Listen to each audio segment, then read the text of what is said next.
that was such a weird choice I made on the day. It wasn't scripted. It was improvised. I was there. I saw the crowd. I heard the beats. I thought like Zemo needs to show his moves.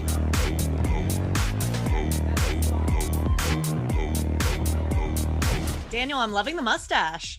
Thank you. This is not a personal hipster choice, but I started filming in Prague.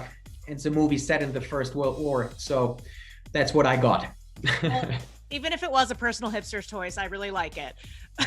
Okay, so we haven't seen Zemo in quite a bit. Did you think you would be coming back to the MCU, or did you think Zemo's story was over? It's always a good sign when they don't kill you. I was always hoping for a potential return, but I didn't know anything. I didn't know about any plan they had in mind for Zemo. So it really took me by surprise when I got the call, and I was in Hungary shooting another show that I revisited. And then I talked to the director, and I think a week later she came to Budapest with a very funky looking suitcase where my mask was presented to me in a very ceremonial kind of way.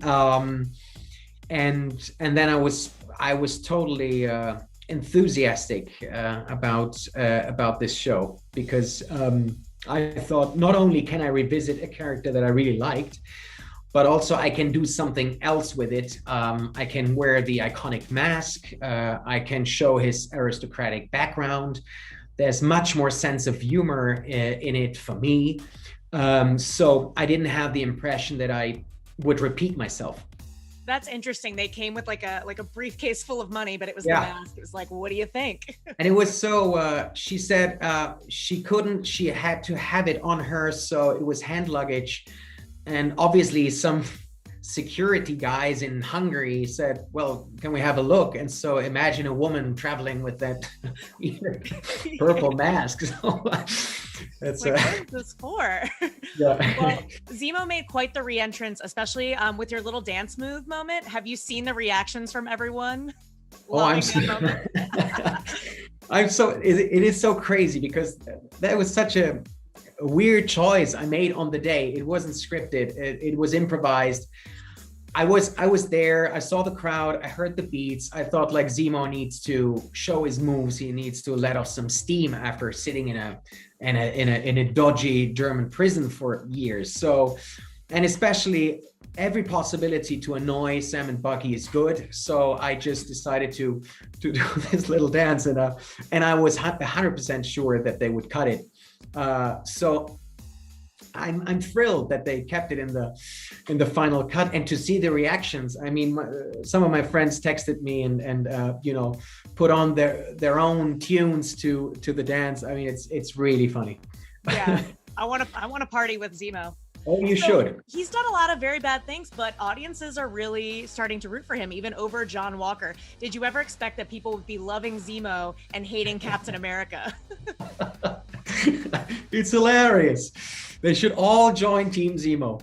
I think it's a good choice. No, but I mean, what was established in Civil War already, and what I loved about Kevin Feige's reinterpretation of that character, was that he is not a cliche, one-dimensional evil guy who just does that creepy stuff for no reason. I mean, he does it out of a very human, motivation.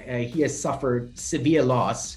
Although I always, disagreed with Zemo's radical methods, I kind of empathized, with him, knowing where he was coming from.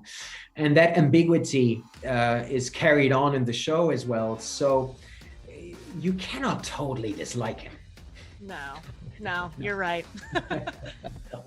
Was there anything you were surprised to learn about Zemo this time around? Like, I love that we're getting a glimpse into like his rich boy life.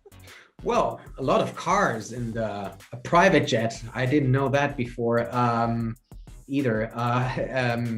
No, there was a lot of surprises when I opened these scripts. It was just a different take on this character, and again, it's fun because it doesn't become redundant. It doesn't become boring, and also to have that triangle.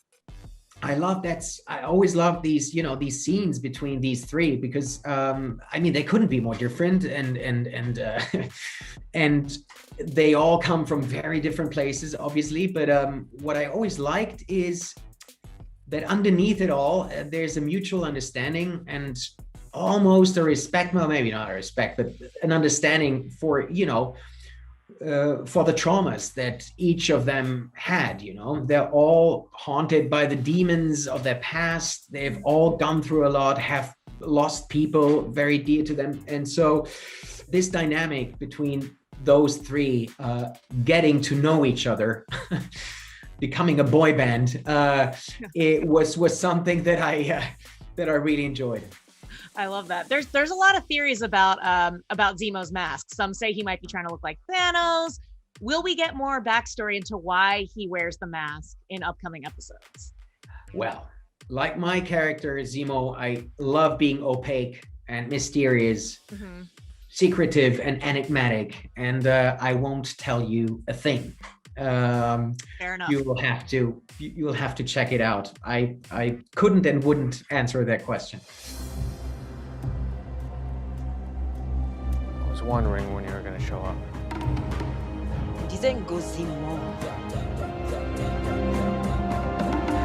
We get a cliffhanger at the end of this recent episode. Wakanda's coming for Zemo. What can you tease about the rest of the season? I'm the master of spoilers, so I'm really scared to death when it comes to these questions. I would rather not say a word. You really have to watch it. It continues being fun. What really impressed me is that they managed to keep that cinematic level to the show. It really looks like and feels like a long movie, like a 6-hour feature and there will be very interesting turns and surprises that I can assure you, but I'd rather not say anything. Well, I'll let you off the hook because I'm out of time, but lovely talking to you. Again, loving the stash and loving the show. Thank you. Thanks so much. Bye, everybody. Bye.